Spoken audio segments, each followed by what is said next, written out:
For centuries, remnants left behind by long-lost civilizations have softly echoed across the passage of time. Now, with the advent of sophisticated tools and artificial intelligence, these ancient traces are being illuminated in unprecedented ways. AI is now capable of deciphering hidden meanings embedded in crumbling manuscripts, restoring carvings that have nearly vanished, and breathing new vitality into scripts that had slipped into oblivion. But this resurgence of ancient information prompts a deeper question. Are we merely recovering forgotten wisdom, or are we awakening forces and memories best left undisturbed?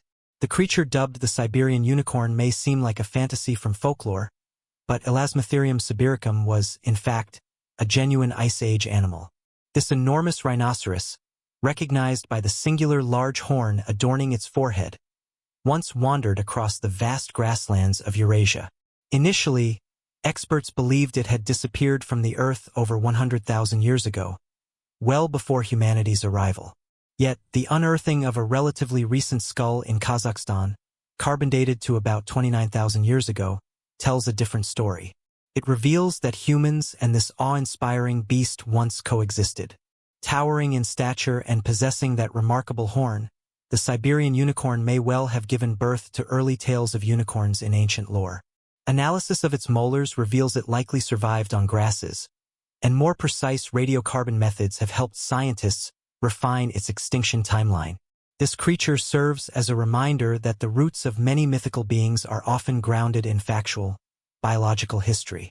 In the arid sands of Egypt, the pyramids of Giza still rise proudly, captivating onlookers thousands of years after their creation.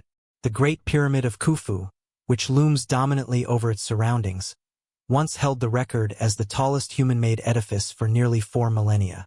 Built using massive limestone blocks, positioned with astonishing accuracy, these monumental structures continue to inspire endless debate regarding the engineering prowess of the ancient Egyptians.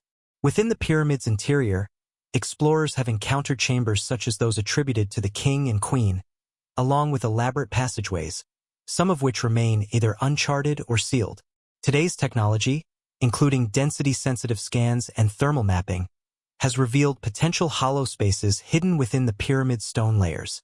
Even if these voids contain no treasure, the architectural marvels remain unmatched evidence of how Egypt's ancient society could mobilize manpower, expertise, and materials on an epic scale. Among the astonishing items unearthed in the tomb of the young ruler Tutankhamun is an object that appears to defy earthly origins, a dagger fashioned not from terrestrial iron, but from a meteorite. In the pharaoh's era, dating to the 14th century BCE, iron was incredibly rare, which makes the creation of this blade all the more remarkable. Scientific investigation confirmed its extraterrestrial provenance through its elevated levels of nickel, consistent with iron meteorites. Beyond its rare material, the dagger's design is stunning, featuring a golden hilt and a blade worked with extraordinary precision. In ancient Egypt, iron that descended from the sky was not merely a precious resource. It was revered as a divine substance. The blade's heavenly origin would have symbolized a sacred connection, tying the pharaoh directly to celestial forces. Though the artifact has undergone only minimally invasive examination, including techniques like X-ray fluorescence, its story points to an era where cosmic events profoundly shaped religious and royal ideologies. The meteorite dagger stands as both a tool and a symbol, embodying the ancient human desire to bridge Earth and the heavens. The treasure trove known as the Oxus Collection, found near the Oxus River in the 1800s, comprises glittering objects in gold and silver, most associated with the Achaemenid Persian Empire, encompassing around 180 pieces, including intricately designed bracelets, coins, ornamental plaques, and miniature chariots. The hoard is a remarkable fusion of Persian, Hellenistic, and indigenous artistry. The presence of sacred symbols, depictions of rulers, and finely wrought metalwork suggest a culture deeply intertwined with spiritual practices and long-distance trade routes. Although the precise location of its discovery remains a mystery, scientific analyses, like portable X-ray fluorescence, verify the collection's antiquity and diverse composition. This treasure offers a dazzling snapshot of Central Asia's ancient civilizations, highlighting their economic and cultural contributions to early intercontinental exchanges. One of history's greatest linguistic enigmas resides in the enigmatic writing system of the Indus Valley Civilization. Flourishing over 4,000 years ago in territories now forming parts of Pakistan and northwestern India, these people built remarkably organized urban centers, such as Harappa and Mohenjo-daro. Their cities featured orthogonally aligned streets, advanced drainage networks, and thriving marketplaces. Despite such sophistication, their written script remains undeciphered. Thousands of seals, shards of pottery, and tablets bear cryptic symbols, possibly representing syllables, words, or abstract concepts. The inscriptions are typically concise, often comprising just a few symbols. Academics have long debated the nature of the script. Is it a full-fledged written language, an accounting system, or something else entirely? In the absence of a bilingual translation key, traditional decoding efforts have hit numerous dead ends. Lately, however, algorithms and machine learning have been applied to uncover structural consistencies, suggesting a well-formed syntax. While a complete translation remains elusive, these digital breakthroughs indicate the writing likely served crucial functions in commerce, ritual, or governance. In 1947, a young Bedouin shepherd stumbled across the first of the Dead Sea Scrolls, unwittingly opening a portal to the religious and cultural mindsets of a vanished world. These manuscripts, which date from the 3rd century BCE to the 1st century CE, encompass a wide array of texts, sacred scriptures, apocryphal works, and rules for communal living. Preserved in clay vessels and shielded by the desert's arid climate, the scrolls shed light on the theological diversity and tensions of the Second Temple period. Among the standout discoveries are the War Scroll, depicting a cosmic final battle, and the Great Isaiah Scroll, which is remarkably intact. Modern techniques like multispectral imaging have made it possible to recover even faint lettering, granting scholars a clearer view into the religious ferment that gave rise to both early Judaism and Christianity. Deep in the desert plains of southern Peru lie the astonishing Nazca lines, gigantic figures etched directly into the arid soil. Viewed at ground level, they resemble shallow trenches. From the air, they reveal intricate images of animals, botanical forms, and elaborate geometric patterns. Believed to have been created between 500 BCE and 500 CE, these geoglyphs continue to puzzle and enthrall researchers. What's especially staggering is their quantity and scale, hundreds of designs sprawled across massive distances. Iconic forms such as the hummingbird, spider, and monkey are among the most recognizable.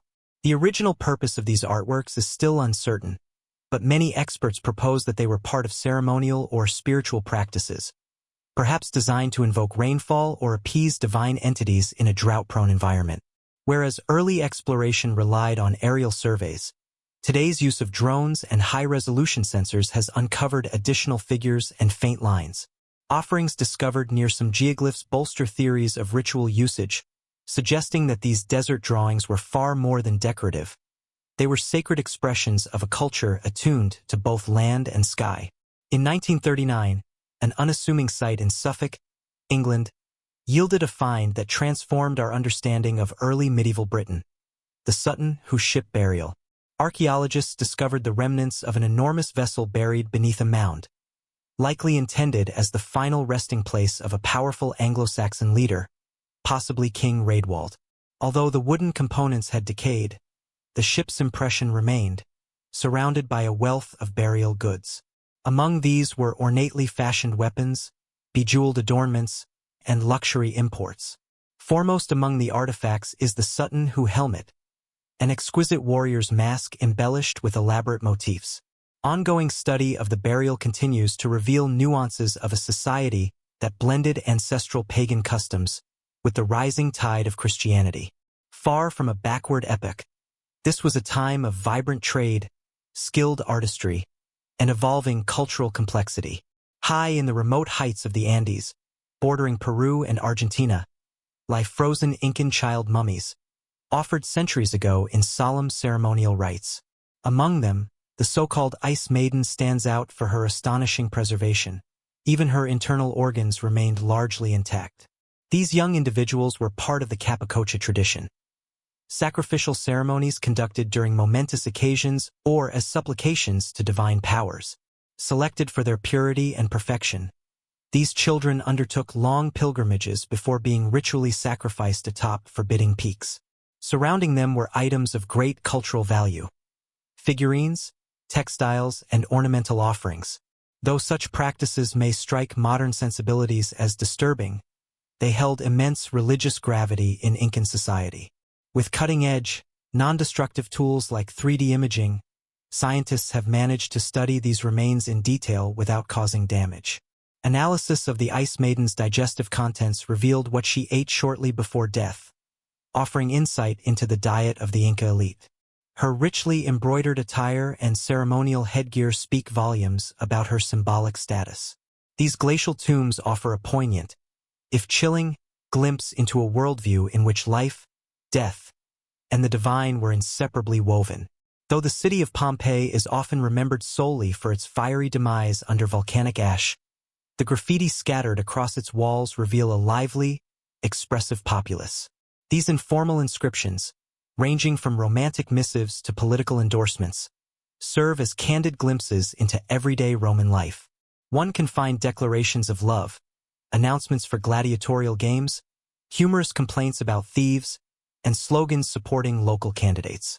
Preserved by the very catastrophe that ended the city, many of these scribbles had faded over time, but are now being recovered with help from advanced imaging methods.